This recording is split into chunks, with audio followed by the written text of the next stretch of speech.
Hi hello friends, പതിവ് പോലെ പുതിയൊരു വീഡിയോക്കകത്തോട്ട് എല്ലാ ആളുകൾക്കും സ്വാഗതം. ഈ ഒരു വിഷയം ഈ അടുത്ത കാലത്തൊന്നും തീരുമെന്ന് തോന്നുന്നില്ല. രണ്ട് കാര്യങ്ങളാണ് പ്രധാനമായിട്ട് ഈ ഒരു വീഡിയോക്കകത്ത് പറയാനുള്ളത്. ഒന്ന്, അവരിപ്പോൾ കുറച്ച് മുമ്പ് അവരുടെ യൂട്യൂബ് ചാനലിനകത്ത് പോസ്റ്റ് ചെയ്തിട്ടുള്ള അവരുടെ ആ ഒരു വീഡിയോ, അതായത് അവരുടെ രണ്ടാമത്തെ മകൻ ഋതപ്പൻ എന്ന് പറയുന്ന കൊച്ചിന്റെ മേലുള്ള അവകാശം ആർക്കായിരിക്കും എന്ന് വെളിപ്പെടുത്തുന്ന ഒരു വീഡിയോ. ലൈക്ക് കിച്ചുവിന് ആ ഒരു അവകാശം പോവരുത്, അവരുടെ പൂർണ്ണ അവകാശം, ഋതപ്പന്റെ പൂർണ്ണ അവകാശം രേണുവിന്റെ ഫാമിലിക്ക് മാത്രമാണ്. ഏതൊരു കാരണവശാലും എന്ത് സാഹചര്യത്തിലും അങ്ങനെ വിട്ടുകൊടുക്കത്തില്ല എന്നുള്ളതാണ് പറയുന്നത്. ഈ കുഞ്ഞുങ്ങളുടെ ഇടയിൽ ഇങ്ങനെ വിദ്വേഷം കുത്തിവെച്ച് ഇങ്ങനെ അകറ്റുന്നത് എന്തിനാണ് എന്ന് എനിക്കറിയത്തില്ല. പക്ഷെ ഒരു കാര്യം ഉറപ്പുണ്ട്, ഋതപ്പൻ കുറച്ചുകൂടെ വലുതായി സോഷ്യൽ മീഡിയയും കാര്യമെല്ലാം ഉപയോഗിക്കാൻ തുടങ്ങുന്ന സമയത്ത് ചേട്ടൻ ശരിയായിരുന്നോ തെറ്റായിരുന്നോ എന്ന് അവന് തന്നെ സ്വന്തമായിട്ട് ചിന്തിച്ചൊരു തീരുമാനം എടുക്കാൻ വേണ്ടി പറ്റും എന്ന കാര്യത്തിൽ ഒരു വ്യക്തതയുണ്ട്. രണ്ടാമത്തെ വീഡിയോ, രേണുമായിട്ട് ബന്ധപ്പെട്ടിട്ട് ഒരു വ്യക്തി മനുഷ്യാവകാശ കമ്മീഷനിൽ ഒരു പരാതി കൊടുക്കാൻ തയ്യാറായി നിൽക്കുകയാണ്. കൊടുത്തിട്ടുണ്ടെന്നാണ് തോന്നുന്നത്.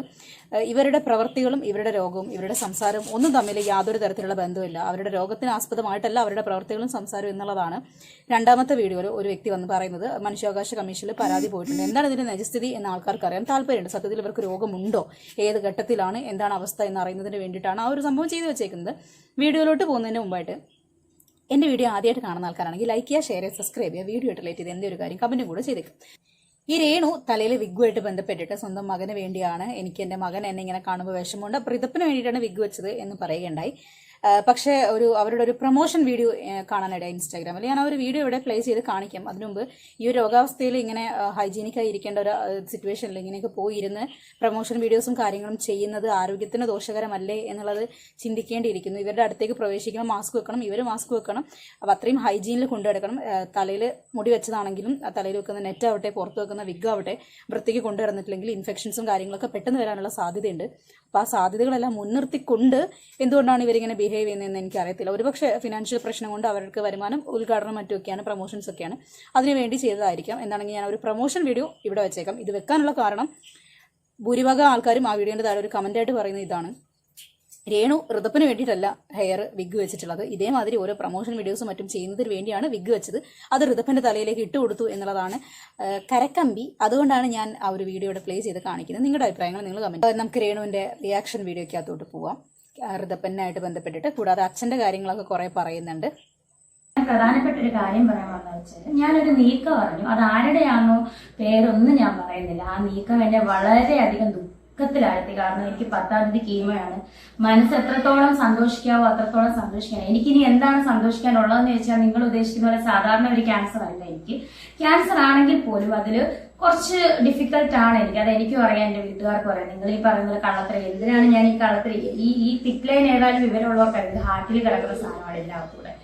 അതിന്റെ കത്തീറ്റർ ഹാർട്ടിൽ കിടക്കുന്നതാണ്. സോ ഇത് വെറുതെ എന്തായാലും ഒരു ഡോക്ടേഴ്സും കുത്തിയിടത്തില്ല. സോ അപ്പൊ ആ ഒരു ബോധമുണ്ട്, ഇത് വെറുതെ ആരും കുത്തിയിടത്തില്ല എന്നുള്ള ബോധമുണ്ട്. എന്നിട്ടാണോ നിങ്ങൾ അത് പിടിച്ചു വെച്ചിട്ട് ഇങ്ങനെയായിട്ട് അതിനായിട്ട് ആട്ടിക്കൊണ്ടിരിക്കുന്നത്? അത് ഹൃദയത്തിലേക്കുള്ളതാണെന്ന് അറിയും. അപ്പം ബോധം ഉണ്ടെങ്കിൽ ഈ പരിപാടി കാണിക്കും. ഇതുകൊണ്ടൊക്കെയാണ് ഞാൻ നേരത്തെ പറഞ്ഞല്ലോ, ഒരു മനുഷ്യാവകാശ കമ്മീഷന്റെ കേസ് ഇട്ട് ആ ഒരു പരിപാടി അവിടെ വന്നിരിക്കുന്നത്. ഈ കാര്യങ്ങൾ കൊണ്ടാണ്. ഇവർക്ക് വേദന ഉണ്ട് എന്ന് ഇവർ പറയുന്ന അതേ സാധനം വെച്ചിട്ട്, പിക്ക് ലൈൻ വെച്ചിട്ട് തന്നെ ഇവർ റീൽസ് ചിത്രീകരിക്കുന്നു, തട്ടിക്കളിക്കുന്നു. അതൊക്കെ കണ്ടിട്ടാണ് ആൾക്കാർ ഇപ്പം ക്ഷുഭിതരായി നിൽക്കുന്നത്. ക്യാൻസർ പേഷ്യൻസ് എന്ന് പറയുന്നത് ഇവർ മാത്രമല്ലോ, കേരളത്തിൽ പുറത്തുമായിട്ട് ഒത്തിരി ക്യാൻസർ പേഷ്യൻസ് ഉണ്ട്. തുടക്കം തൊട്ട് അവർ അനുഭവിക്കുന്ന സിറ്റുവേഷൻസ്, അവർ പോകുന്ന സാഹചര്യങ്ങൾ അവർക്ക് മാത്രമേ അറിയത്തുള്ളൂ. എന്ന് കരുതി ഇവർ സന്തോഷിക്കേണ്ട എന്നൊന്നും പറയുന്നില്ല. കിട്ടുന്ന മൊമെന്റ്സ് ഒക്കെ ഹാപ്പി ആയിട്ട് എൻജോയ് ചെയ്ത് സന്തോഷിക്കട്ടെ, അവിടെ നമ്മളൊന്നും പറയുന്നില്ല. പക്ഷെ അതിൻ്റെ ഇടയ്ക്കും മറ്റുള്ളവർക്ക് കുത്തിത്തിരിപ്പുണ്ടാക്കുന്ന പോലെ, ഒരു വിഷം കുത്തിവെക്കുന്ന പോലെ എന്തിനാണ് ഓരോരുത്തരെ ദ്രോഹിക്കാൻ വേണ്ടി ഇറങ്ങുന്നത്? അതാണ് നമ്മുടെ ക്വസ്റ്റ്യൻ. ഇവരെ സന്തോഷിക്കാതിരിക്കുക, ആവേശത്തോടെ റീൽസ് ചിത്രീകരിക്കുക, എന്ത് വേണമെങ്കിലും ചെയ്തോട്ടെ. പക്ഷേ ഫോൺ ഈ ഒരു സമയത്ത് അധികമായിട്ട് ഉപയോഗിക്കരുത് എന്നുള്ളതാണ് എനിക്ക് തോന്നുന്നത്. റേഡിയേഷൻസും കാര്യങ്ങളൊക്കെ. പിന്നെ ICUവിൽ ഫോൺ കയറ്റുന്നതായിട്ട് ബന്ധപ്പെട്ട് ഒത്തിരി പേര് ഇന്നലത്തെ വീഡിയോയിൽ കമന്റ് ചെയ്യുന്നത് കൊണ്ട് ICUവിൽ ഫോൺ പ്രവേശിപ്പിക്കാറില്ല, അവരുടെ എക്സ്പീരിയൻസിലും അങ്ങനെ തന്നെയാണെന്ന്. അപ്പോൾ ഞാൻ എനിക്ക് അറിയുന്ന വ്യക്തിയോട് ചോദിച്ചപ്പോൾ അവർ പറഞ്ഞു, ഈ റേഡിയേഷൻസും കാര്യങ്ങളും ഇഷ്യൂസും എല്ലാം ഉള്ളതുകൊണ്ടും ICUവിൽ കിടക്കുന്ന മറ്റു രോഗികൾക്കും പിന്നെ അങ്ങനത്തെ കാര്യങ്ങൾക്കൊക്കെ ബുദ്ധിമുട്ടുള്ളതുകൊണ്ടാണ് ICUവിൽ ഫോൺ ഉപയോഗിക്കാത്തത്. പക്ഷേ ഏതെങ്കിലും പ്രത്യേക സാഹചര്യത്തിൽ ഫോൺ ഉപയോഗിക്കണമെന്നുണ്ടെങ്കിൽ ഡോക്ടറുടെ കയ്യിൽ നിന്ന് അനുവാദം വാങ്ങിയതിന് ശേഷം ഉപയോഗിക്കാം, അല്ലാണ്ട് അതിനകത്ത് നഴ്സുമാർ പോലും ഫോൺ ഉപയോഗിക്കുന്നില്ല എന്നുള്ളതാണ് പറയുന്നത്. അവരുടെ ആ ഒരു എന്താണ് ഇലക്ട്രോണിക് ഉപകരണങ്ങളൊക്കെ ആയിട്ട് അങ്ങനെ എന്തെങ്കിലുമൊക്കെ ഇഷ്യൂ ഉണ്ടായിരിക്കാം. അപ്പം ഞാൻ അറിഞ്ഞത് അങ്ങനെയാണ്. നിങ്ങളുടെ അഭിപ്രായങ്ങൾ നിങ്ങൾ പറയാം. അതുകൊണ്ടാണ് നമ്മൾ കള്ളം ചെയ്യത്തില്ല, കള്ളം പറയത്തില്ല. ഒരു അസുഖത്തെ വെച്ചാൽ ഇത്രയും വലിയൊരു മാരകാവസ്ഥയെ വെച്ച് നമ്മൾ കള്ളം പറയില്ല. അപ്പൊ സത്യം പറഞ്ഞാൽ എനിക്ക് ഭയങ്കര വിഷമായത്, എന്റെ കുഞ്ഞ് ഋതപ്പൻ ഇനി എന്നിൽ നിന്ന് അവനെ അവകാശം തട്ടിയെടുക്കാൻ നോക്കുന്നുണ്ട്. അത് ഞാൻ അറിഞ്ഞു. അവന്റെ അമ്മ ഞാനാണ്, എനിക്കിനി ആകെ ഉള്ളത് അവനാണ്. എനിക്ക് മാനസികമായിട്ട് വളരെ വിഷമാണ് അവനെ എന്നിൽ നിന്ന് അകറ്റാൻ നോക്കുന്നത് അറിഞ്ഞു. വേറൊന്നും ആരാ ഇതൊക്കെ ചെയ്യുന്നത്? ആരകറ്റാൻ നോക്കിയെന്നാ പറയുന്നത്? അമ്മ ജീവനോടുള്ള സമയത്ത് അമ്മയിൽ നിന്ന് മകനെ ആരാണ് അകറ്റുന്നത്? സ്വാഭാവികമായിട്ട് അച്ഛൻ മരിച്ചു കഴിഞ്ഞാൽ അമ്മേന്റെ തണലിൽ വളരുന്ന കൊച്ചിനെ അമ്മയുടെ കാലശേഷവും അമ്മയുടെ ഫാമിലി തന്നെയാണ് നോക്കുന്നതായിട്ട് എൻ്റെ അറിവിൽ. പിന്നെ സഹോദരന്മാരുണ്ടെങ്കിൽ അവരുടെ കൂടെ നിൽക്കുന്ന ആൾക്കാരും ഉണ്ട്. ഇപ്പം കിച്ചു ഒരു വീട്ടിൽ, ഇവൻ വേറൊരു വീട്ടിലാകുന്ന സമയത്ത് അവർക്ക് രണ്ടുപേർക്കൂടെ ഒരു വീട്ടിൽ താമസിക്കാനുള്ള പക്വത ആയിട്ടില്ലല്ലോ. അപ്പോൾ ആ കാര്യങ്ങളൊക്കെ പിന്നത്തേക്ക് വരുന്ന കാര്യങ്ങളാണ്. അതിൽ നിങ്ങൾ ഇത്രയും ഇങ്ങനെ വന്നിരുന്ന് പറയേണ്ട കാര്യമില്ല. എന്തൊക്കെയാണെങ്കിലും കിച്ചു എന്ന് പറയുന്നത് ഋതപ്പൻ്റെ സഹോദരനാണ്. അവനെ കാണാനും അവൻ്റെ കൂടെ സമയം ചിലവഴിക്കാനും താമസിക്കാനും എല്ലാത്തിനുള്ള പൂർണ്ണ അവകാശം കിച്ചു എന്ന് പറയുന്ന പയ്യനുണ്ട്. എന്ന് കരുതി കാലാകാലം നിങ്ങളുടെ കയ്യിൽ നിന്ന് അവനെ പറിച്ചുകൊണ്ട് പോകണം എന്ന് അവിടെ അർത്ഥമില്ല. ഞാൻ ക്യാൻസർ പേഷ്യന്റ് ആണല്ലോ. അപ്പം ഞാൻ മരിക്കും എന്ന് വിധി എഴുതുന്ന കുറച്ച് പേര് എനിക്ക് ചുറ്റുമുണ്ട്. അവരുമായിട്ട് കൂടിച്ചേർന്നാണ് നീക്കങ്ങൾ. അത് ഞാൻ ഇന്ന് രാവിലെയാണ് അറിഞ്ഞത്. എന്നെ വളരെയധികം വിഷമിപ്പിച്ചു. ഞാൻ കരയില്ല, കാരണം എന്നെ പോലെ ക്യാൻസർ പേഷ്യൻസ് കുറെ പേരുണ്ട്. ഞാൻ കരഞ്ഞു കഴിഞ്ഞാൽ അവർക്ക് വിഷമാകും. എന്നെ സ്നേഹിക്കുന്ന ഒരുപാട് നല്ല ആളുകളുണ്ട്, അവർക്ക് വിഷമാകും. അപ്പം ഈ എന്റെ കുഞ്ഞ് ഇപ്പൊ എനിക്ക് എന്തെങ്കിലും, അതായത് ഞാൻ ക്യാൻസർ പേഷ്യന്റ് ആണ്. അവന്റെ അമ്മ ഉടനെ മരിക്കും, ഞാൻ ഉടനെ മരിക്കും. പിന്നെ അവനാകെ അച്ഛൻ മരിച്ചുപോയി. അപ്പൊ അവകാശം ഞങ്ങൾക്ക് വേണമെന്ന് ഒരു കൂട്ടര്, ഞാൻ ഇന്നത് അറിഞ്ഞു, എന്നിൽ നിന്ന് അകറ്റിക്കൊണ്ടുപോകാൻ. ഞാൻ ആരാണെന്ന് എന്താണെന്ന് ഒന്നും പറയുന്നില്ല. ആരെയും കുറ്റപ്പെടുത്താനല്ല ഈ വീഡിയോ. പറയേണ്ട കാര്യം എന്താണ്? ആരാണ്, എന്താണ്, എവിടുന്നാണ്, എങ്ങനെയാണെന്നൊന്നും പറയേണ്ട കാര്യമില്ല. കാരണം നിങ്ങൾ പറയുന്നതിൽ കിച്ചു, നിങ്ങളുടെയും സുധിയുടെയും കാലശേഷം മേലെ അവകാശമുള്ള ഒരേ ഒരു വ്യക്തിയുള്ളൂ, അത് കിച്ചു ആണ്. മറ്റേ നമ്മുടെ കൊല്ലം സുധിയുടെ ഫാമിലിയാണ്. അവരല്ലാതെ വേറെ ആർക്കും അവന്റെ മേലെ അവകാശം സ്ഥാപിക്കാൻ വേണ്ടി പറ്റത്തില്ല. അപ്പൊ നിങ്ങൾ അവരെയാണ് പറയുന്നത്. എല്ലാ ആളുകൾക്കും, ഈ വീഡിയോ കാണുന്ന എല്ലാ ആൾക്കാർക്കും പകല് പോലെ വ്യക്തമാണ്. പിന്നെ നിങ്ങൾ പേര് പറയാതിരുന്നിട്ട് പ്രത്യേകിച്ച് ഉപകാരമൊന്നുമില്ല. അവനെയും കൂടെ എന്നെ നകറ്റി കഴിഞ്ഞാൽ ഞാൻ പിന്നെ ഇല്ല. ഞാൻ എത്രത്തോളം വിഷമിച്ചാണ് ഈ വീഡിയോ എടുക്കുന്നതെന്ന് നിങ്ങൾക്ക് ആർക്കും അറിയില്ല. ഞാൻ തൊട്ട് ഇതൊക്കെ വെച്ചുകൊണ്ട് നിങ്ങൾക്ക് അത് അതിന്റെ ഫീലിങ്സ് മനസ്സിലാക്കില്ല. എനിക്ക് എംപതി അല്ലെങ്കിൽ സിമ്പതി അതിനല്ല ഞാൻ ഈ വീഡിയോ എടുത്തതും ഒരിക്കലും. പക്ഷെ സ്നേഹമുള്ളവർ ഒരുപാട് പേര് എന്നെ സ്നേഹിക്കുന്നത് എനിക്ക് ഒരുപാട് സന്തോഷമാണ്. എന്റെ കുഞ്ഞിനെ എനിക്കിനിയിപ്പം ഈ ക്യാൻസറിന്റെ വിഷയം ഇനിയിപ്പം മുന്നോട്ട് 5 കീമോ ഉണ്ട്, അതിലുപരി 2 lakhs മെഡിസിൻ, ഓരോ കീമോയ്ക്കും 2 lakhs മെഡിസിൻ വെച്ച് എനിക്ക് എടുക്കുന്നുണ്ട് ശരീരത്തിൽ. സോ എങ്കിൽ മാത്രമേ ഞാൻ തിരിച്ചു വരത്തുള്ളൂ എന്നാണ് ആ ഒരു ഇത്. അതുകൊണ്ടാണ് ഡോക്ടേഴ്സ് അങ്ങനെയാണ് പറയുന്നത്. നമ്മൾ എല്ലാവരും എനിക്ക് ധൈര്യം തരുന്നുണ്ട്. പക്ഷെ എങ്കിലും ഞാൻ അറിഞ്ഞായിരുന്നു എന്റെ അവസ്ഥ ഇപ്പോഴത്തെ അവസ്ഥയിലാണ്. സോ എനിക്കൊന്നും സംഭവിക്കാതിരിക്കട്ടെ. എന്നെ ഒരുപാട് പേര് സ്നേഹിക്കുന്നുണ്ട്. ദൈവം എനിക്കൊന്നും വരുത്താതിരിക്കട്ടെ എന്റെ ഋതപ്പനെ ഓർത്ത്. അപ്പം അഥവാ ഇനി എനിക്ക് എന്തെങ്കിലും സംഭവിച്ചാൽ ഈ പബ്ലിക്കിന്റെ മുന്നിൽ ഞാൻ വന്ന് പറയാണ്, എന്റെ കുഞ്ഞിനെ ഞാൻ എന്റെ പപ്പ തങ്കച്ചൻ PG, അതായത് ഋതുൽദാസിനെ തങ്കച്ചൻ PG, അല്ലെങ്കിൽ കുഞ്ഞുഞ്ഞമ്മ തങ്കച്ചനോ, അല്ലെങ്കിൽ എന്റെ ചേച്ചി രമ്യ ലിബുനെയോ, അല്ലെങ്കിൽ ലിബു എന്റെ ചേട്ടാപ്പി, ഇവരെ 4 പേരല്ലാതെ ഞാൻ വേറെ ആരെയും ഏൽപ്പിക്കത്തില്ല. എനിക്ക് ആരും വിശ്വാസമില്ല. എന്റെ കുഞ്ഞിനെ ഋതുൽദാസിനെ ഞാൻ ഈ 4 പേരെ മാത്രമേ ഏൽപ്പിക്കൂ. എനിക്ക് എന്തെങ്കിലും ക്യാൻസർ വന്ന് എനിക്ക് എന്തെങ്കിലും സംഭവിച്ചാൽ ഈ 4 പേരായിരിക്കും എന്റെ കുഞ്ഞിനെ നോക്കേണ്ട ഉത്തരവാദിത്തം. ഞാൻ അവരെ ഏൽപ്പിക്കുകയാണ്. പബ്ലിക്കിന്റെ മുന്നിൽ ഞാൻ പറയാണ്, എന്റെ കുഞ്ഞിനെ അവർ 4 പേരല്ലാതെ വേറെ ആർക്കും ഞാൻ കൊടുക്കത്തില്ല എന്റെ കുഞ്ഞിനെ. ഇവിടെ നിങ്ങൾ ശ്രദ്ധിക്കേണ്ട കാര്യം എന്താണെന്ന് വെച്ച് കഴിഞ്ഞാൽ, ഇവരുടെ കുഞ്ഞിന്റെ മേലെ അവകാശം സ്ഥാപിച്ചിട്ട് ആരും ഇതുവരെ വന്നിട്ടില്ല. ഷെഫീന ബീവി എന്ന് പറയുന്ന അവരുടെ ചാനൽ, ഇത്താൻ്റെ ചാനലിൻ്റെ അകത്ത് മറ്റേ എന്താണ് ആ പെണ്ണുങ്ങൾ, സീമാജി നായരോ, പുള്ളിക്കാരനോട് സംസാരിക്കുമ്പോൾ ഇവരുടെ കാലശേഷം ആ ഋതപ്പനെ നോക്കേണ്ട മകനാണ് കിച്ചു. ആ ബോധം ഇല്ലാതെയാണ് കിച്ചുവിനെ ഇവരിങ്ങനെ ഇട്ട് ഹരാസ് ചെയ്ത് വെറുപ്പിച്ചുകൊണ്ടിരിക്കുന്നത് എന്നുള്ള ഒരു വാക്ക് ഷെഫീന താത്ത അവരുടെ വീഡിയോയിൽ പറയുകയുണ്ട്. എനിക്ക് തോന്നുന്നു അത് ഉദ്ദേശിച്ചിട്ടാണ് ഇവർ ഈ പറയുന്നത്. അപ്പോൾ ഇവരുടെ ജീവനോടുള്ള സമയത്ത് ഈ ഋതപ്പൻ എന്ന് പറയുന്ന കുഞ്ഞിനെ ആരും അവിടെ നിന്ന് എടുത്തുകൊണ്ട് പോകാനൊന്നും പോകുന്നില്ല. ഇപ്പം ഇവരുടെ ഈ ഒരു സംസാരവും കാര്യങ്ങളും കേൾക്കുന്ന സമയത്ത് ഒരുപക്ഷെ ഇവരുടെ കാലശേഷം അങ്ങനെ ഉണ്ടാവാതിരിക്കട്ടെ, സംഭവിക്കാതിരിക്കട്ടെ. അങ്ങനെയാണ് എന്നുണ്ടെങ്കിൽ ഋതപ്പൻ്റെ അവകാശം കിച്ചുവിൻ്റെ തലയിൽ വരികയാണെങ്കിൽ സ്വാഭാവികമായിട്ട് കിച്ചുവിനും ഋതപ്പനും കൂടെ ഉള്ള വീടാണത്. അപ്പോൾ രേണുവിൻ്റെ അമ്മ, അച്ഛൻ, ചേച്ചി, ഹസ്ബൻഡ്, അവരുടെ പിള്ളേർ എല്ലാവരും കൂടെ അവിടെ നിന്ന് പടിയിറങ്ങേണ്ടി വരും. അപ്പോൾ അതില്ലാതിരിക്കാൻ വേണ്ടിയിട്ടാണ് ഇവൻ്റെ ഉത്തരവാദിത്തം ഇവരുടെ തലയിൽ വെക്കുന്നത്. അപ്പം ഋതുലിനെ കൊണ്ട് അവന് സ്വന്തമായിട്ടൊരു വീടുള്ള സമയത്ത് പ്രായപൂർത്തിയാകുന്നത് വരെ, 18 വയസ്സാകുന്നത് വരെ അവന്റെ സംരക്ഷണം ഈ രേണു ബന്ധപ്പെട്ട ഈ റിലേറ്റീവ്സിന്റെ കയ്യിലാണ്. അപ്പോൾ ഈ സുധിലയം എന്ന് പറയുന്ന വീടിനകത്ത് ഇവർക്ക് സ്വസ്ഥമായിട്ട് താമസിക്കുകയും ചെയ്യാം. അവിടെ ആരും കൈ കടത്താൻ വേണ്ടി വരില്ല. വേണമെങ്കിൽ കിച്ചുവിന് അവരുടെ കൂടെ അവിടെ താമസിക്കാം എന്നത് മാത്രം. അതുകൊണ്ടാണ് അവർ വന്നിരുന്നത് ഇത് പറയുന്നത്. എനിക്കെന്തോ ഇൻഡയറക്റ്റ് ആയിട്ട് അച്ഛൻ്റെ മാറ്റം ഇവരുടെ സംസാരം എല്ലാം കണ്ടപ്പോൾ രേണു ഇങ്ങനെ ഒരു പേഷ്യൻ്റാണ്. അപ്പം നാളെ പിറ്റേന്ന് ഈ വീടും കാര്യങ്ങളും ഋതപ്പനും അവർക്കും അവകാശപ്പെടുന്ന രീതിയിലാവട്ടെ എന്ന രീതിയിലാണ് കാര്യങ്ങൾ പോകുന്നതെന്നാണ് എനിക്ക് ഒരു ഏകദേശം ഒരു ധാരണ ഇവിടുന്ന് കിട്ടുന്നത്. അതല്ല എന്നുണ്ടെങ്കിൽ ഇവർക്ക് ഇങ്ങനെ വന്നിരുന്ന് പറയേണ്ട കാര്യമില്ല. ഇപ്പോൾ കിച്ചു അവന് എവിടെ ഇറങ്ങി പോകേണ്ട കാര്യമില്ല. അവൻ്റെ പേര് സ്വന്തമായി സ്ഥലമുണ്ട്, വീടുണ്ട്, അവനെ നോക്കാൻ ചേട്ടനുണ്ട്. നിങ്ങളുടെ കാലശേഷം കിച്ചു ആ വീട്ടിൽ വന്ന് നിന്നിട്ട് ഋതപ്പനെ നോക്കുകയാണെങ്കിൽ അവിടെ നോ പറയാൻ നിങ്ങൾക്ക് ഓപ്ഷൻ ഇല്ല. അങ്ങനെ ഒരു ഓപ്ഷൻ ഉണ്ടാവണം എന്നുണ്ടെങ്കിൽ കിച്ചുവിൻ്റെ അവകാശം ആ വീട്ടിൽ നിന്ന് കളയണം. അതിന് അച്ഛൻ്റെ സഹായം ആവശ്യമുണ്ട്. അതിനുവേണ്ടിയാണ് നിങ്ങൾ ഈ പലതും കാട്ടിക്കൂട്ടുന്നത് എന്നുള്ളതാണ് എനിക്ക് തോന്നുന്നത്, എൻ്റെ തോന്നൽ മാത്രമല്ല, ഇവരുടെ ഈ ഒരു കമൻറ്റ് ബോക്സ്, ഇവർ തന്നെ വീഡിയോൻ്റെ അകത്ത് കമൻറ്റ് ബോക്സ് വായിച്ചു കഴിഞ്ഞാൽ തന്നെ അറിയാം, നീ ഇല്ലാതായാൽ അച്ഛനും അമ്മയും ചേച്ചിയും സുതിലയിൽ നിന്ന് ഇറങ്ങേണ്ടി വരും എന്ന ഭയമുള്ളത് കൊണ്ടാണ് ചേച്ചി പറഞ്ഞു തന്ന ബുദ്ധിയായിരിക്കില്ലേ ഋതപ്പൻ്റെ അവകാശം ഞങ്ങൾക്കാണെന്ന് പറയാൻ.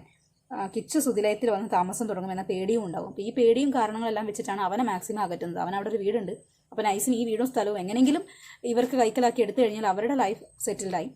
ഈ അച്ഛനും അമ്മയ്ക്കും ചേച്ചി, അനിയൻ, ചേച്ചി, ഭർത്താവ്, മക്കള്, ഋതപ്പൻ എല്ലാവരും കൂടെ അവിടെ. കൊള്ളാം, നടക്കട്ടെ. അതിനുള്ള നിയമപരമായിട്ട് എന്തായാലും മുന്നോട്ട് തന്നെ ഞാൻ പോകും. എൻ്റെ കുഞ്ഞിനെ തട്ടിയെടുക്കാൻ നോക്കിയാൽ ഞാനത് ചെയ്യും. ഈ 4 പേര് എന്നെ പൊന്നുപോലെ നോക്കുന്നുണ്ട് അവര്. അപ്പൊ എൻ്റെ കുഞ്ഞിനെ അവർ നോക്കും. എൻ്റെ കണ്ണുമുന്നിൽ തന്നെ എൻ്റെ കുഞ്ഞ് കാണണം എപ്പോഴും, എൻ്റെ മരണം വരെ. അപ്പം ഇത് ഒന്ന് അറിയിക്കാൻ വേണ്ടി, ആ നീക്കം ഞാൻ അറിഞ്ഞു, അതൊന്ന് അറിയിക്കാൻ വേണ്ടിയിട്ടാണ് ഞാൻ പബ്ലിക്കിന്റെ മുന്നിൽ വന്നത്. അത് ആരാണെന്നോ ആരുടെ പേരൊന്നും ഞാൻ പറയുന്നില്ല, എന്താണെന്നൊന്നും ഞാൻ പറയുന്നില്ല. പക്ഷെ അത് അറിയാവുന്നവർക്കും അറിയാം, എനിക്കും അറിയാം. ഞാൻ അറിഞ്ഞ വിഷയമാണ് എൻ്റെ കുഞ്ഞിനെ തട്ടിയെടുക്കാൻ നോക്കുന്നത്. പിന്നെ എന്നെപ്പറ്റി കഴിഞ്ഞ ദിവസം നമ്മുടെ നോബൽ ഫിലിപ്പ് അമ്പലവല്ലി ബിഷപ്പ്, അദ്ദേഹം ഒരു പ്രീസ്റ്റാണ്. എന്നെപ്പറ്റി കുറച്ച് കാര്യങ്ങളൊക്കെ ഇന്റർവ്യൂവിൽ പറഞ്ഞു. സോ അദ്ദേഹത്തെ ഒരുപാട് പേര് കുറ്റം പറയുന്നത്. നിങ്ങളൊരു കാര്യം മനസ്സിലാക്കണം, അദ്ദേഹം ഒരു പ്രീസ്റ്റാണ്. അദ്ദേഹം എന്തുമാകട്ടെ, എന്നെ പറ്റി സോഷ്യൽ മീഡിയയിൽ അദ്ദേഹവും പറഞ്ഞിട്ടുണ്ടായിരുന്നു, ഞാനും അദ്ദേഹത്തെ പറഞ്ഞിട്ടുണ്ടായിരുന്നു. ഞങ്ങൾ രണ്ടും സോഷ്യൽ മീഡിയയിൽ പറഞ്ഞിട്ടുള്ളതല്ലാതെ, കുറച്ച് വ്ളോഗേഴ്സ് അത് വലിയ കാര്യത്തിൽ എടുത്തിട്ടുള്ളതല്ലാതെ, ഞങ്ങൾ രണ്ടും ഇന്നീ നിമിഷം വരെ നേർക്ക് നേരെ ഒരു നോട്ടം കൊണ്ടോ സംസാരം കൊണ്ടോ നേർക്ക് നേരെ ഒന്നും ഞങ്ങൾ വിദ്വേഷത്തോടെ പെരുമാറിയിട്ടില്ല അദ്ദേഹത്തോട്. ആഹാ, ബെസ്റ്റ്. ഇപ്പം വെടി വെച്ചവനും വെടി കൊണ്ടവനും പ്രശ്നമില്ല, ശബ്ദം കേട്ടവർക്കാണ് പ്രശ്നം എന്നുള്ളതാണ് ഇവർ പറയുന്നത്. ഈ അച്ഛനെ കുറിച്ച് നിങ്ങൾ ഇതൊക്കെ പറഞ്ഞ സമയത്ത് നമ്മൾ ഓരോരുത്തരും ചെയ്യുന്ന റിയാക്ഷൻ വീഡിയോകൾക്ക് സപ്പോർട്ട് നൽകിക്കൊണ്ടിരുന്നതും അച്ഛൻ തന്നെയാണ്. നന്നായിട്ടുണ്ട് വീഡിയോ, എൻ്റെ വീഡിയോ തന്നെ ഒത്തിരി കമന്റുകൾ ഇട്ടിട്ടുണ്ട്, താങ്ക് യു, ദൈവം അനുഗ്രഹിക്കട്ടെ, അങ്ങനെ എങ്ങനെയെന്നൊക്കെ പറഞ്ഞ് അച്ഛൻ തന്നെ അവരുടെ വാക്കുകളായി ഞങ്ങളുടെ വാക്കുകളെ കടമെടുത്തിട്ട് പല വീഡിയോൻ്റെ താഴെ വന്ന് കമന്റ് ഇട്ടിട്ടുണ്ട്. നിങ്ങൾ തമ്മിലുള്ള പ്രശ്നങ്ങൾ ഒരു പക്ഷേ എന്തെങ്കിലും അടിസ്ഥാനത്തിൽ പരിഹരിക്കപ്പെട്ടിട്ടുണ്ടായിരിക്കും. പക്ഷേ സോഷ്യൽ മീഡിയക്കകത്ത് അച്ഛൻ നിങ്ങൾക്കെതിരെ പറഞ്ഞതും നിങ്ങൾ അച്ഛനെതിരെ പറഞ്ഞതും വിശപ്പാമെന്ന് അദ്ദേഹത്തിനെ വിളിച്ചതും അപമാനിച്ചതും നിങ്ങളുടെ കൂട്ടുകാർ ചേർന്ന് കളിയാക്കിയതും എല്ലാം അതിനകത്ത് തന്നെ കിടപ്പുണ്ട്. അപ്പോൾ അതെല്ലാം മറന്ന് അദ്ദേഹം നിങ്ങളുടെ കൂടെ ഒരു ഇതിലായിട്ടുണ്ട്, നിങ്ങൾ അവരുടെ കൂടി നന്നായിട്ടുണ്ട് എന്ന് കരുതിയിട്ട് ഈ നിങ്ങൾക്ക് 2 കൂട്ടർക്കും വേണ്ടി എതിരായിട്ടും പോസിറ്റീവായിട്ടും സംസാരിച്ച ആൾക്കാരുടെ നെഞ്ഞത്തോട്ട് കയറരുത്. അതിൻ്റെ ഇടയ്ക്ക് അച്ഛൻ വന്നിരുന്ന് പറയുന്നുണ്ട് സോഷ്യൽ മീഡിയക്കാരാണ് ഈ പ്രശ്നം മുഴുവൻ ഉണ്ടാക്കിയത്. നമുക്ക് ലാസ്റ്റ് ഒന്ന് പ്ലേ ചെയ്യാവേ. എനിക്ക് അസുഖമാണെന്ന് അറിഞ്ഞ് അദ്ദേഹം ഈ വീട്ടിൽ വന്ന് എനിക്ക് വേണ്ടി പ്രാർത്ഥിച്ചിട്ടുണ്ട്. അദ്ദേഹം ഒരു ദൈവ പുരുഷനാണ്. എല്ലാം മറന്നിട്ട് അദ്ദേഹം എനിക്ക് വേണ്ടി ദൈവമേ ആ കൊച്ചിന്റെ അസുഖം മാറ്റണേ എന്ന് പ്രാർത്ഥിച്ചിട്ടുണ്ടെങ്കിൽ അദ്ദേഹം ഒരു വലിയൊരു ദൈവ പുരുഷനാണ്. ദൈവികമായിട്ടുള്ള ചൈതന്യം അദ്ദേഹത്തിനുള്ളത് കൊണ്ട് മാത്രമാണ് അദ്ദേഹം എന്നെ കാണാൻ വന്നതും പ്രാർത്ഥിച്ചത്. ഞാൻ അദ്ദേഹത്തോട് പബ്ലിക്കായിട്ട് ക്ഷമ ചോദിച്ചു, ഇനിയും ഞാൻ ക്ഷമ ചോദിക്കുന്നു. അദ്ദേഹം ഇന്നും വന്ന് പ്രാർത്ഥിച്ചു. എനിക്ക് അതിന്റെ ജീവിതത്തിൽ വലിയൊരു ആശ്വാസമാണ്. നിങ്ങൾ അദ്ദേഹത്തെ വെറുതെ കുറ്റം പറയരുത്. അദ്ദേഹം ഒരു വീട് കൊടുത്തെന്നല്ലാതെ അദ്ദേഹം വേറൊരു തെറ്റും ചെയ്തിട്ടില്ല. അതിനു വേണ്ടിയിട്ട് ഒരുപാട് അദ്ദേഹം കേട്ടു. ഈ ഒരു കൊല്ലം സുധീർ 2 മക്കൾക്ക് വീട് കൊടുത്ത ആ ഒരു കുറ്റമല്ലാതെ, അത് കുറ്റം തന്നെ പറഞ്ഞു, അത് കുറ്റം തന്നെ ആയിരുന്നു. അങ്ങനെയുള്ള പരിപാടിയൊക്കെയാണ്. ഇവരുടെ വർത്താനം കേട്ട തോന്നുന്നു എന്തോ നമ്മളെല്ലാവരും കൂടിയാണ് ഇത് സോഷ്യൽ മീഡിയക്കകത്ത് അവരുടെ വീടും സ്ഥലവും പ്രശ്നം എല്ലാം കൂടെ വന്ന് വിളമ്പിയെന്ന്. ഇവരും ഇവരുടെ കമ്പനിക്കാർ ഇവരുടെ ഫാമിലി എല്ലാം ഓൺലൈൻ മീഡിയാസിനെ വെച്ചിട്ട് അത്രയും വലിയ പ്രശ്നങ്ങൾ സോഷ്യൽ മീഡിയക്കകത്ത് ഉണ്ടാക്കിയത്. എന്നിട്ട് അതെടുത്ത് വെച്ച് റിയാക്ട് ചെയ്ത് നമ്മളെല്ലാവരും പ്രശ്നക്കാരും അവരുടെ കുടുംബ പ്രശ്നം കൊണ്ടുവന്ന് സോഷ്യൽ മീഡിയക്കകത്തിട്ടിട്ട് അത് അങ്ങോട്ടും ഇങ്ങോട്ടും ചളി വാരി എറിഞ്ഞ് അവരെല്ലാവരും പുണ്യാളന്മാരും. വീടാണ് പ്രശ്നം ഇവർ തന്നെ പറയുന്നുണ്ട്. അത് വീടായിരുന്നു പ്രശ്നം, അത് പ്രശ്നമാക്കിയത് നിങ്ങളായിരുന്നു അല്ലേ? അതുപോലായിരുന്നു പ്രശ്നങ്ങൾ മുഴുവൻ. അതോടുകൂടി അദ്ദേഹത്തിന് മനസ്സമാധാനം പോയെന്നാണ് എന്റെ ഒരു വിശ്വാസം. വിശ്വാസമൊന്നുമല്ല, മനസ്സമാധാനം പോയി. അത് ഉള്ളതായിരുന്നു. കുറെ കാലം മനസ്സമാധാനം ഇല്ലായിരുന്നു. എന്നിട്ട് ഓടി നടന്നിട്ട് അച്ഛൻ പല സ്ഥലങ്ങളിൽ ഇന്റർവ്യൂ കയറി ഇറങ്ങി കൊടുക്കുകയും ചെയ്തിട്ടുണ്ട്, നിങ്ങളെ കളിയാക്കിയിട്ടും അല്ലാണ്ടും ഒക്കെ. ഇപ്പം അതേമാതിരി ഉൾട്ടാ തിരിഞ്ഞിട്ട് ഇപ്പം കിച്ചുവിനെ കുറ്റം പറഞ്ഞുകൊണ്ട് നിങ്ങളെ സപ്പോർട്ട് ചെയ്തിട്ട് വീഡിയോ ചെയ്യുന്നത് എന്ത് അടിസ്ഥാനത്തിലാണെന്ന് അറിയത്തില്ല. അദ്ദേഹത്തിന് അത് നോക്കുമ്പോൾ എന്തെങ്കിലും ശരികളുണ്ടാവും, നമ്മൾ ആദ്യം തെറ്റ് പറയുന്നില്ല, എന്തെങ്കിലും ആവട്ടെ. അതോടുകൂടി സോഷ്യൽ മീഡിയയിൽ ഒരുപാട് പ്രശ്നങ്ങളുണ്ട്. എങ്കിൽ പോലും അദ്ദേഹം എല്ലാ വിഷമങ്ങളും മറന്ന് എനിക്ക് അസുഖമാണെന്ന് പറഞ്ഞപ്പോൾ അദ്ദേഹം ഈ സുധിയിലേക്ക് വരികയും പ്രാർത്ഥിക്കുകയും ചെയ്തു. വലിയൊരു ദൈവപുരുഷനാണ് അദ്ദേഹത്തെ. ഞാൻ അങ്ങനെയാണ് കാണുന്നത്. വെറുതെ അദ്ദേഹത്തെ ആവശ്യമില്ലാതെ ആരും കുറ്റപ്പെടുത്തരുത്. നിങ്ങൾ സത്യം അറിയാതെയാണ് കിടന്ന് കുറ്റപ്പെടുത്തുന്നത്. അപ്പോൾ അത്രയൊക്കെയാണ് പുള്ളിക്കാരി വന്നിരുന്ന് പറയുന്നത്. നിങ്ങളുടെ അഭിപ്രായങ്ങൾ നിങ്ങൾ കമന്റ് ചെയ്യുക. എനിക്ക് തോന്നിയ കാര്യങ്ങളെല്ലാം ഞാൻ നിങ്ങളോട് ഷെയർ ചെയ്തു. എപ്പോൾ മുതലാണ് ഇവർക്ക് അച്ഛൻ ഇത്രയും വലിയ നല്ലൊരു വ്യക്തി ആയത് എന്നുള്ളത് നമ്മൾ ചിന്തിക്കേണ്ടിയിരിക്കുന്നു. ഒരു അസുഖം വരേണ്ടി വന്നു, പല കാര്യങ്ങളും ചിന്തിക്കാനും മനസ്സിലാക്കാനും തെറ്റുതിരുത്താനും. അതേമാതിരി പല തെറ്റുകളും തിരുത്തിയാൽ തീരുന്ന പ്രശ്നമേ ഉള്ളൂ. ഇപ്പോൾ ഇവർ കിച്ചുവിനോടുള്ള വ്യക്തിപരമായ വൈരാഗ്യത്തിൻ്റെ പുറത്താണോ അല്ലെങ്കിൽ വീടും സ്ഥലവും അതിൻ്റെ പുറത്താണോ ഇങ്ങനെയൊക്കെ പെരുമാറുന്നത് സംസാരിക്കുന്നതെന്ന് അറിയത്തില്ല. പക്ഷെ ഒരു തലയും വാരും ഇല്ലാത്ത സംസാരം പ്രവൃത്തിയായിപ്പോയി. ഇനി അവസാനമായിട്ട് നമുക്ക് അച്ഛൻ പറയുന്ന ആ ഒരു വീഡിയോ, ഇപ്പോൾ സോഷ്യൽ മീഡിയക്കകത്ത് ഒരുപാട് ബുള്ളിങ്ങും കാര്യങ്ങളൊക്കെ നടന്നപ്പോൾ അച്ഛൻ്റെ ഒരു വോയിസ് നമ്മൾ പുറത്ത് വിട്ടിട്ടുണ്ടായിരുന്നു, ഒരു വീട്ടമ്മയോട് സംസാരിക്കുന്ന വീഡിയോ. അപ്പോൾ അതിനകത്ത് അച്ഛൻ ഭയങ്കര ഫ്രസ്ട്രേറ്റഡ് ആയിട്ട് ആരോടൊക്കെയോ കേസ് കൊടുക്കുന്നുണ്ടെന്നോ ലീഗലി മൂവ് ചെയ്യാമെന്നൊക്കെ പറഞ്ഞായിരുന്നു. പെർമിഷൻ ഇല്ലാണ്ട് വോയിസ് പുറത്ത് വിട്ടതിന് അച്ഛനെ പറ്റി മോശം പറയാമെന്നൊക്കെ പറഞ്ഞുകൊണ്ട്. അപ്പോൾ അത് കഴിഞ്ഞതിന് ശേഷം പുള്ളിക്കാരൻ വന്നിട്ട് രേണുവിൻ്റെ വീടിന് മുമ്പ് ഒരാൾക്കൊരു ബൈറ്റ് കൊടുക്കുന്നുണ്ട്, ഒരു ഓൺലൈൻ മീഡിയയ്ക്ക്. രാഹുൽ ദാസിനോടും പ്രശ്നമില്ല, ആരോടും പ്രശ്നമില്ല എന്നൊക്കെ പറഞ്ഞിട്ട് നമുക്ക് അച്ഛൻ്റെ വാക്കുകളൊന്ന് കേൾക്കാം. കണ്ടിട്ടുള്ളൂ. സോഷ്യൽ മീഡിയ ആണ് ഇഷ്യൂസ് എല്ലാം ഉണ്ടാക്കിക്കൊണ്ടിരിക്കുന്നത്. അവർക്ക് എന്തൊക്കെയോ കണ്ടന്റുകൾ ആവശ്യമായിട്ടുണ്ട്, അവരത് ചെയ്യുന്നു. എനിക്കതിന് വിരോധമില്ല. അവർ വീഡിയോ ഇട്ടുകൊണ്ടേ ഇരിക്കട്ടെ, അത് അവരുടെ ജോലിയുടെ ഭാഗം. ഞാൻ അതിനെ എതിർക്കുന്നില്ല. കമന്റ് എഴുതുന്നവരോട് എനിക്കതേ പറയാനുള്ളൂ. നിങ്ങൾക്ക് സമയമുള്ള പോലെ കമന്റുകൾ എഴുതുക, നെഗറ്റീവും പോസിറ്റീവും എഴുതുക. അതൊക്കെ നിങ്ങൾക്ക് സ്വാതന്ത്ര്യമുണ്ട്. അഭിപ്രായങ്ങൾ പറയാനുള്ള സ്വാതന്ത്ര്യം നമുക്ക് ഓരോരുത്തർക്കും ഉണ്ട്. അപ്പൊ അവരവരുടെ അഭിപ്രായങ്ങൾ പറയുക, അതിന് എനിക്കെതിരില്ല. യാതൊരു വിവാദത്തിൽ പെടുവാൻ ഞാൻ ആഗ്രഹിക്കുന്നില്ല. വിവാദങ്ങളിൽ അവരവരുടെ അഭിപ്രായങ്ങൾ പറയുക. അപ്പൊ നമ്മൾ അത് തന്നെയല്ലേ ചെയ്തുകൊണ്ടിരുന്നത്. തുടക്കം തൊട്ടിട്ട് ഈ സോഷ്യൽ മീഡിയക്കകത്ത് ഉണ്ടായിരുന്ന പ്രശ്നങ്ങളും ബുള്ളിങ്ങുകളും അച്ഛനെതിരായി സംസാരിച്ചതും രേണുവിനെ സപ്പോർട്ട് ചെയ്തതും നെഗറ്റീവ് പറഞ്ഞതും എല്ലാ കാര്യങ്ങളും ഇതിന്റെ ഭാഗമായിരുന്നു. നമ്മളുടെ അഭിപ്രായം ഒരു വിഷയം ഉണ്ടാകുമ്പോൾ നമ്മൾ നമ്മുടേതായ അഭിപ്രായം, നമ്മുടെ കാഴ്ചപ്പാട് നമ്മൾ വീഡിയോ വഴി വ്യക്തമാക്കുക. അത് നമ്മൾ ചെയ്തിട്ടുള്ളൂ. തുടക്കം തൊട്ടേ അത് തന്നെയാണ് ചെയ്തിട്ടുണ്ടായിരുന്നത്. ഇവിടെ പ്രശ്നങ്ങൾ ഉണ്ടാക്കിയത് ഞങ്ങളല്ല. ഞങ്ങൾക്ക് ആർക്കും അറിയാത്ത പല കാര്യങ്ങളും വന്നിരുന്ന് സംസാരിച്ചത് അച്ഛനും രേണും തന്നെയാണ്. നിങ്ങൾ പരസ്പരം ചളി വാരി എറിയുന്നതിന്റെ ഇടയ്ക്ക് വരും വരായികളെ കുറിച്ച് ചിന്തിച്ചില്ല എന്നുള്ളതാണ് ശരി. നിങ്ങൾ അന്ന് മുതലേ രണ്ടു കൂട്ടരും പരസ്പരം വീട്ടിൽ വന്നിരുന്നിട്ടോ അല്ലെങ്കിൽ വേറെ എവിടെയും പോയിരുന്നിട്ടോ വ്യക്തിപരമായിട്ട് ഫോൺ വഴിയോ മറ്റെങ്ങാനും വാട്സപ്പ് വഴിയോ ചാറ്റ് ചെയ്ത് പ്രശ്നങ്ങൾ പരിഹരിക്കായിരുന്നെന്നുണ്ടെങ്കിൽ ഇത്രയും ആൾക്കാർ ഇങ്ങനെ വന്നിരുന്ന് കമന്റ് ഇടുകയോ വീഡിയോ ചെയ്യുകയോ ഇല്ലായിരുന്നു. വീടിന്റെ പ്രശ്നം എടുത്തിട്ട് രേണുവാണ്, അതിന് മറുപടി കൊടുത്തത് ഫിറോസാണ്, പിന്നെ അച്ഛൻ അതിൽ ഇടപെടുന്നു. അങ്ങനെ ഒത്തിരി ക്യാരക്ടേഴ്സ് വന്നു പോയിട്ടുള്ളൊരു സീരീസാണിത്.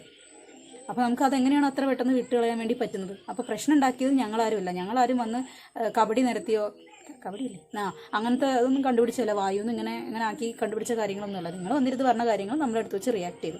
അപ്പം സോഷ്യൽ മീഡിയ ഞങ്ങളാണ്, ഞങ്ങളുടെ അജണ്ട, ഞങ്ങളുടെ അതിന് വേണ്ടി അങ്ങനത്തെ ഒന്നും പറയേണ്ട കാര്യമില്ല. അത് തെറ്റായ ഒരു സാധനമാണ് അച്ഛനിപ്പോൾ പറഞ്ഞത്.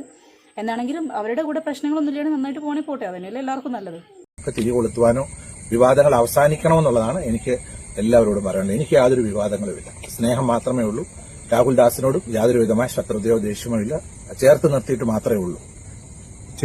അപ്പൊ അങ്ങനത്തെ പ്രശ്നങ്ങളൊന്നും ഇല്ല എന്നുണ്ടെങ്കിൽ അച്ഛനെ വ്യക്തിപരമായിട്ട് അറിയത്തില്ല. 2 വട്ടം എങ്ങനെ ആ പുള്ളിക്കാരനെ കണ്ടിട്ടുള്ളൂ. അപ്പൊ എന്തിന്റെ അടിസ്ഥാനത്തിലാണ് മുമ്പ് വന്ന് പറഞ്ഞത് അത് ഇങ്ങനെ എന്തോ വലിയ സംഭവം പൊട്ടിക്കാനുണ്ട്, നിങ്ങൾക്കറിയാത്ത പല കാര്യങ്ങളും ഇവിടെ അറിയാം? ആകെ 2 വട്ടേ കണ്ടിട്ടുള്ളൂ.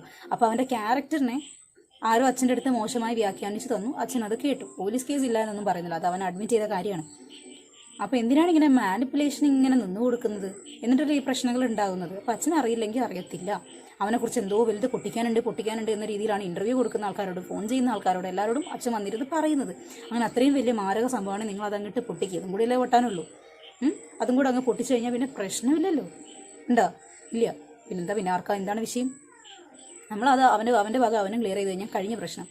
രേണുവിനെ കയറി പിടിച്ചു, രേണുവിനെ വേറെ എന്തെങ്കിലും ചെയ്തു എന്നൊന്നും നിങ്ങളാരും പറയാൻ പോകുന്നില്ല. എന്തായാലും അത്ര ബോധമില്ലാത്തവനല്ല എന്ന് മനസ്സിലാകും. 11 വയസ്സ് മുതലല്ലേ ഏച്ചു എന്നെ രേണു നോക്കി വളർത്തുന്നത്.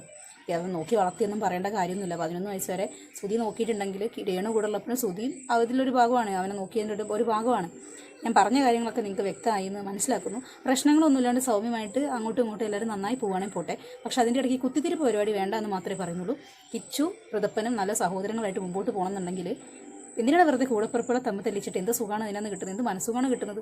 കുറച്ച് കഴിയുമ്പം ഋതപ്പൻ തന്നെ കാര്യങ്ങളൊക്കെ റിയലൈസ് ചെയ്തിട്ട് കിച്ചുവിനോട് നല്ലൊരു ബന്ധം പുലർത്തും എന്നുള്ളതിനെക്കുറിച്ച് സംശയമൊന്നും വേണ്ട.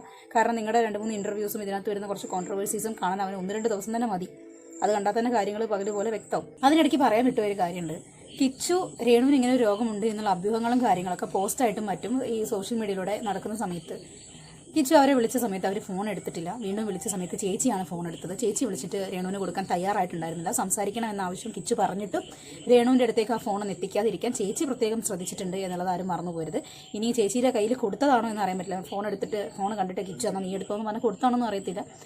അങ്ങനെ ആവാനും സാധ്യതയുണ്ട് ഇവരുടെ കാര്യമൊക്കെയല്ലേ.